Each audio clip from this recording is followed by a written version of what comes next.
boys and girls, I'm going to read you An Extraordinary Egg by Leo Lionni.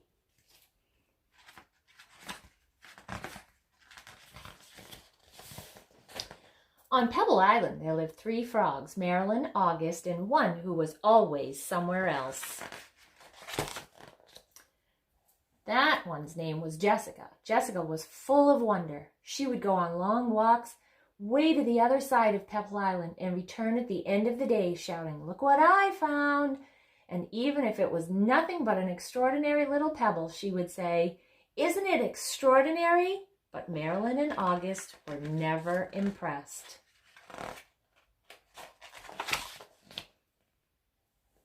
One day in a mound of stones, she found one that stood out from all the others. It was perfect, white like the snow and round like the full moon on a midsummer night. Even though it was almost as big as she was, Jessica decided to bring it home.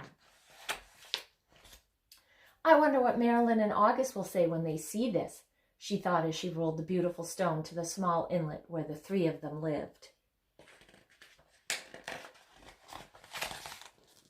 "Look what I found," she shouted triumphantly, "a huge pebble."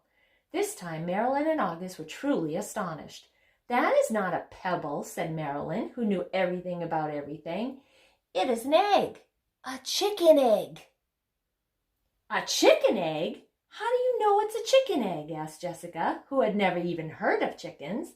Marilyn smiled. "There are some things you just know." A few days later, the frogs heard a strange noise coming from the egg.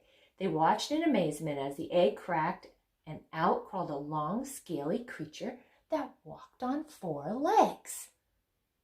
"See," exclaimed Marilyn, "I was right. It's a chicken." "A chicken?" they all shouted. The chicken took a deep breath, grunted, gave each one an astonished frogs a look, and said in a small, raspy voice, "Where's the water?" "Straight ahead," the frogs cried out excitedly. The chicken threw herself into the water, and the frogs dove in after her. To their surprise, the chicken was a good swimmer, and fast too, and she showed them new ways to float and paddle. They had a wonderful time together and played from sunup to sundown, and so it went for many days.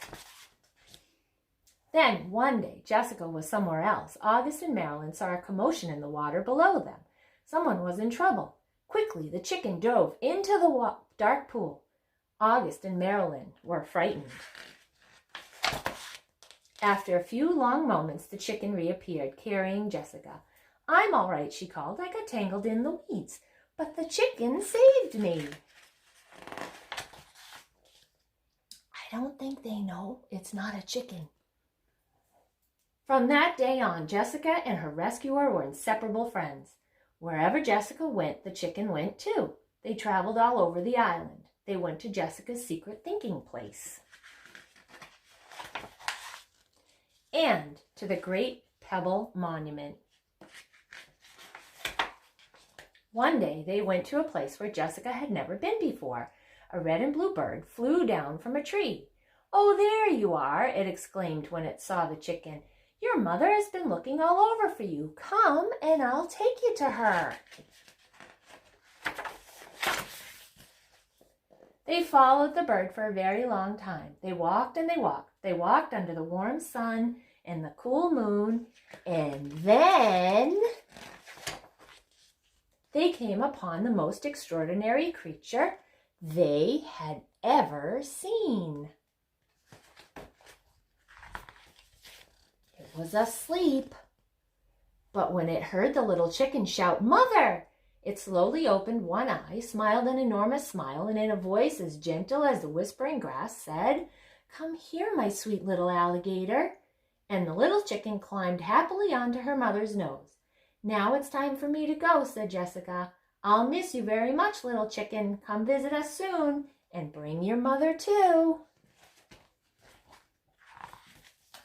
Jessica couldn't wait to tell Marilyn and August what had happened. As she neared the inlet, she shouted, "Guess what I found?"